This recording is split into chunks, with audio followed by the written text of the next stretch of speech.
প্রিয় দর্শক, আজকে খুব একটি গুরুত্বপূর্ণ ভিডিও দেখবেন আপনারা, আশা করি পুরোটা। তো আজকে সকালে যখন ডিউটিতে আসলাম তখনই শুনলাম যে একটি পাম্প নাকি জ্যাম হয়ে গেছে।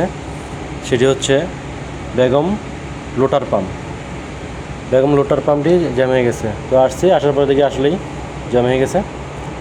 তারপরে এটা খোলার পরে দেখতেছি কী সমস্যা। তো আপাতত কোনো সমস্যা এখনও পাইনি। পিনিয়াম দেখলাম, পিনিয়ামও ঠিক আছে। তারপরে হচ্ছে এখন বডি খুলবো। বডি খুলে একটা ব্যারিংয়ে একটু সমস্যা পাইছি। এই যে এটা হচ্ছে গিয়া লোটার পাম্প। এটা দিয়ে ইয়ার তৈরি করে এবং এটা দিয়ে আবার বেগমও করে লোটারের মাধ্যমে। তো পুরোটা খুলছি, খোলার পরে একটা ব্যারিং পাইলাম, যেটা হচ্ছে হালকা একটু জ্যাম লাগে। এই যে ব্যারিংটা মনে হয় যেটা মার খেয়েছে। তো দেখতেছি আরও কিছু পাওয়া যায় কি না।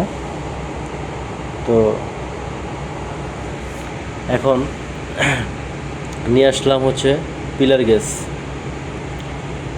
গ্যাসটি। এটা হচ্ছে পিলার গ্যাস, যে পিলার গ্যাসের মাধ্যমে মাপ দেওয়া হয় যে কতটুকু গ্যাপ আছে, কতটুকু ক্লিয়ার আছে। শেষ পর্যন্ত আরেকটা জিনিস পেলাম, এটা হচ্ছে গিয়া এই যে লোটার মার খেয়েছে। লোটার মার খেয়ে এই অবস্থা। লোটার মার খেয়েছে, পুরো মার খেয়ে অবস্থা পুরো খারাপ। তারপরে এটাকে সিরিজ দিয়ে ঘষলাম, ঘষে দিয়ে ওয়াশ করতেছি অকটেল দিয়ে ওয়াশ করার পরে এখন পিলার গ্যাস দিয়ে মাপতেছে যে আসলে কতটুকু ক্লিয়ার আছে। এটি হচ্ছে পিলার গ্যাস 0.5 0.4 এমন পিলার গ্যাস। এগুলো মাপ দেয় যে কত মিলি ক্লিয়ার আছে বা কত পয়েন্ট ক্লিয়ার আছে, মিলি না, কত পয়েন্ট ক্লিয়ার আছে এটা মাপ দেওয়া হয়। তো ভিডিওটা এই পর্যন্ত কি, সবাই ভালো থাকবেন, আল্লাহ হাফেজ। যদি ভিডিওটা ভালো লাগে অবশ্যই লাইক, কমেন্ট, শেয়ার, ফলো করে যাবেন।